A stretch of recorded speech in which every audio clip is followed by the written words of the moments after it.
I am really tired. I'm not gonna lie. I know I started off this semester with a video that said that I was getting more sleep than usual and I was feeling great. But since that video, I have not been getting much less sleep. I've been getting a little less sleep, but I also maybe just need even more sleep because I'm exhausted like pretty much all of the time. I think it's that I'm like so close to the end. I have 6 weeks left of school, but I'm not there yet. Being able to do this program in 18 months was really appealing to me because doing this type of education and becoming a counselor in that time frame was not something that I was able to find anywhere else. However, any other piece of post-secondary education that I've done has been like 8 months on and then 4 months off with like ample time in December and in April for holidays and exam studying. But this has been like 18 months of straight class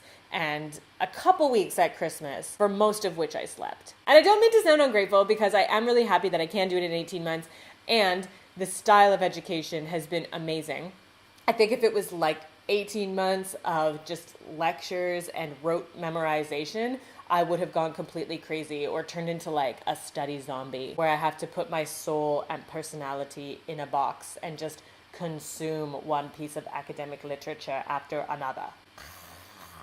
So I am really happy that I have avoided zombieism. However, I am running on empty, like my gas light is on, which someone once told me means that I still have 10% left in my tank. So I am gonna make it, but I'm really tired. I was talking to my mom about it though, and she said that she remembers any piece of education that she was finishing, even if it was the 8 months on, 4 months off.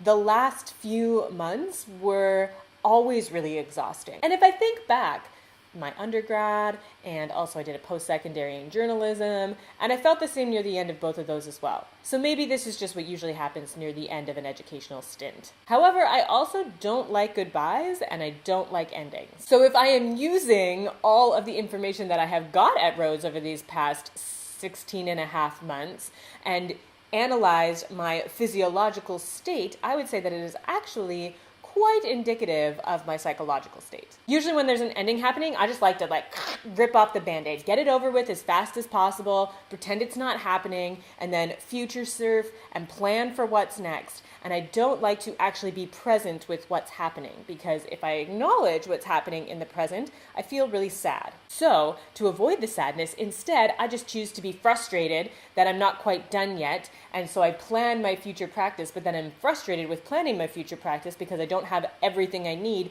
to have it up and running yet. And so I just get frustrated and then tired. It's like my body is literally trying to keep me unconscious to avoid this finale. Also, in the interest of being transparent, I am not only finishing up school, but I'm also going through a lot of transition in my personal life as well, in my relationship and in my living arrangements. My partner is in the process of moving to Europe, but hasn't left yet. And we are currently living at my dad's house, which is why I have this really sweet setup for my videos. However, at some point, I do need to find alternate living arrangements. So in addition to having like a pending ending in school, I also am not super jazzed about my personal life circumstances right now. Ultimately, transition is uncomfortable. It's just not a very comfortable place to be, and I am super deep in transition right now, or pending transition right now. Like just, I can see it coming and I know it's coming. And a big piece of me is like, let's go, let's just go there and get it over with. And another piece of me is like, no, just go to sleep. Anyways, that's all I have for you today for a little lesson with a touch of insight. I'm tired and I am curious, what are your behavior patterns during times of change? Are you able to stay present? Do you get frustrated? Do you future surf? Do you get sad? Do you get nostalgic? Or do you just fall asleep? You can let me know in the comment section below and I will see you next time.